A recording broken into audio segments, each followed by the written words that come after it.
পুষ্টিগুণে ভরপুর একটা হেলদি স্যুপের ভিডিও নিয়ে চলে আসলাম। আশা রাখি ভিডিওটি আপনাদের খুব ভালো লাগবে।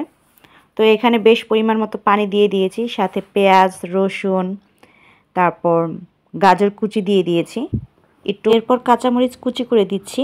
সুন্দর করে জাল করে আসলে আমি এক এক করে সব আইটেমগুলো অ্যাড করব।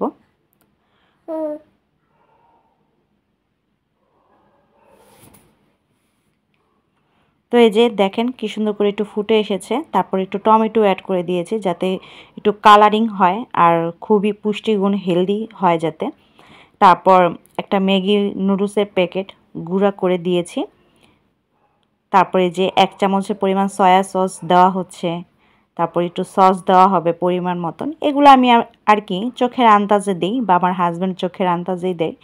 আমরা তো আর অত পারফেক্ট শেফ না যে সব পরিমাণ মতো দিতে পারবো বা বলতে পারবো। তো সুন্দর করে দেখতেই পাচ্ছেন খুব সুন্দর করে জাল হচ্ছে, আবার ফুটতেছে পানি। তারপরে যে একটা ম্যাগির মশলা দিয়ে দিলাম। এরপরে একটা স্যুপের প্যাকেট অ্যাড করে দেওয়া হবে। এই যে দেখেন রেডিমেড যে স্যুপের প্যাকেটগুলো পাওয়া যায় সেগুলো একটু অ্যাড করে দিলাম। তারপর অনবরত লাড়তে থাকলাম। এটা দেওয়ার কারণ হচ্ছে একটু ঘন হয়ে আসবে আর খুবই একটা মজা হবে। এটা কিন্তু একটা হালকা একটা স্মেল থাকে স্যুপের, খুবই ইয়াম্মি লাগে। পরে নুন দিয়ে ডিম ফেটে তারপর সেই ডিমটা অ্যাড করে দিলাম, সাথে একটু পানিও অ্যাড করে দিয়েছি। একটু বেশি ঘন হয়ে যাচ্ছিল। তারপর হাজব্যান্ড বলতেছে যে পাতাকপি ভাজি থাকলে আরও ভালো হতো। তো যাই হোক, যেহেতু নাই তো যা ছিল তা দিয়ে কাজ চালিয়ে নিলাম।